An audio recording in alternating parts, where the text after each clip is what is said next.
We're joined by Chang. He's a columnist for the Daily Beast and the author of the book Nuclear Showdown, North Korea Takes on the World. Gordon, good morning. Good morning. So it is about 7:34 p.m. in Pyongyang.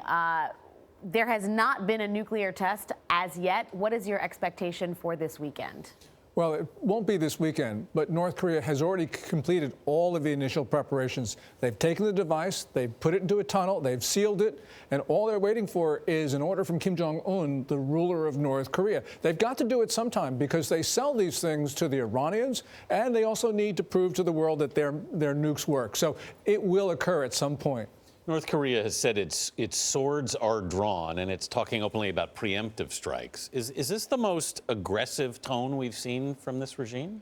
It's the most aggressive, but we have heard this in the past. And so they've been talking about preemptive strikes now for a couple of years. Now, of course, they're not going to do it. They're just trying to deter the United States. They're very concerned, I'm sure, about the missile strikes on Syria, because that showed that President Trump had a low threshold for the use of force. And also the detonation of that mother of all bombs on Thursday.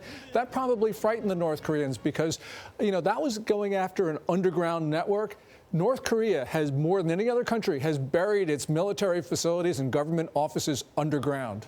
Gordon, there's a lot of talk about U.S.-North Korea relations, but I wonder how you see this playing out in the region. We know that the Chinese have basically been the biggest supporter of this North Korean regime. As of the first quarter of this year, Chinese trade has increased with North Korea by, I think, 37.4% in the first quarter. Right. Is your expectation that the Chinese can be counted on to curb any of North Korea's nuclear ambitions? Well, for the next couple months, yes, because President Trump and other countries have put pressure on Beijing. But afterwards, you know, the pattern has always been in the past that when we start to pay attention to something else, then the Chinese go back to their old way of doing things, which is supporting North Korea. So, for instance, on February 18th, they announced that ban on purchasing of North Korean coal. When we weren't looking, a couple weeks later, there were North Korean coal ships in Chinese ports unloading.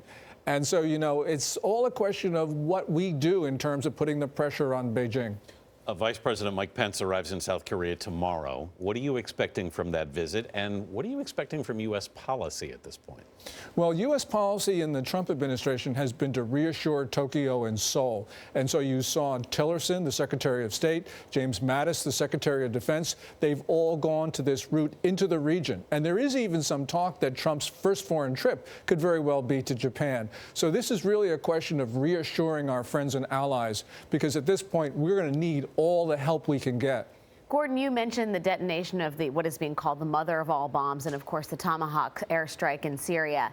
Does that have the effect of ratcheting this up in the eyes of Kim Jong-un, the North Korean leader, or is it a deterrent? Well, it's both. But certainly in Kim Jong-un's eyes, this is something really serious because his father, Kim Jong-il, spent about 6 weeks in a bunker during the 2003 Iraq War. He was so concerned about George W. Bush. But, you know, the United States needs to deter the North Koreans. And in the past, we haven't done as much as we should have. And that's why we have all of our leaders going to Seoul and Tokyo. So it's important for us to do that.